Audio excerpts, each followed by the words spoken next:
Black and white में आपको याद होगा, कल हमने आपको सुहावने मौसम वाले यूरोप की तपती हुई सच्चाई बताई थी। आपको बताया था कि इस मौसम में लंदन में आमतौर पर जो तापमान 20 से 25 डिग्री सेल्सियस हुआ करता था, आजकल वहां 40 डिग्री तक टेम्परेचर पहुंच रहा है।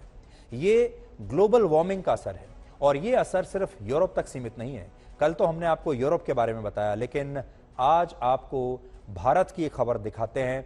आपने क्लाइमेट चेंज को, ग्लोबल वार्मिंग को कभी गंभीरता से नहीं लिया होगा, लेकिन आज की खबर देखने के बाद आप इसे गंभीरता से लेने लगेंगे।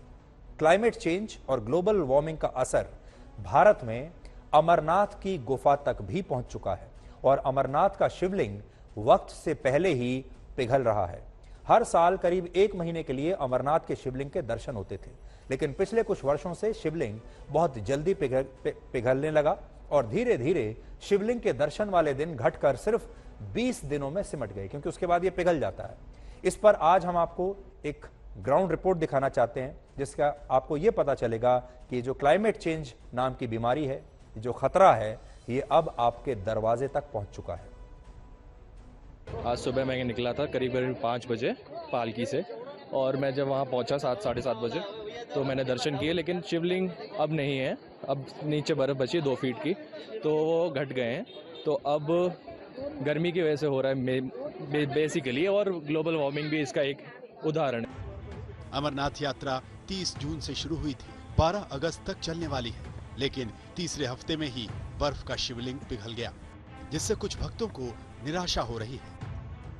ऊपर गर्मी थोड़ी बढ़ गई है, काफ़ी बढ़ गई है। हम काफ़ी कपड़े वगैरह लेके गए थे, अगर आप देखेंगे तो, लेकिन कपड़े ऊपर काम अभी नहीं आ रहे हैं और गर्मी की वजह से बाबा शिवलिंग भी थोड़े छोटे हो गए हैं, काफ़ी छोटे हो गए हैं।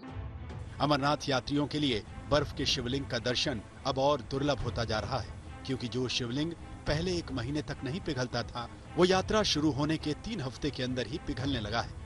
आंकड़े भी बताते हैं कि 90 के दशक में अमरनाथ में 20 फीट ऊंचा शिवलिंग बनता था। 2012 में इसकी ऊंचाई 18 फीट तक पहुंच गई थी। 2015 में भी यहां 18 फीट का शिवलिंग बना था, जिसकी ऊंचाई 2016 में सिर्फ 10 फीट तक सिमट गई थी। उसके बाद से अमरनाथ में औसतन 10 फीट का शिवलिंग ही बन पा रहा है। पवित्र अमरनाथ गुफा में शिवलिंग के पिघलने के बावजूद भी अमरनाथ यात्रा पर आने वाले श्रद्धालुओं के उत्साह में कोई कमी नहीं है। अमरनाथ यात्रा पर अब आने वाले श्रद्धालुओं की तादाद लगातार बढ़ रही है। हाँ, इतना ज़रूर है कि अमरनाथ गुफा पर पहुंचने वाले श्रद्धालु मायूस तो होते हैं, लेकिन श्रद्धालुओं का ये भी मानना है कि अमरनाथ गुफा में शिवलिंग के पिघलने का कारण ग्लोबल वार्मिंग के साथ साथ अमरनाथ यात्रा पर आने वाले श्रद्धालुओं की भीड़ भी है।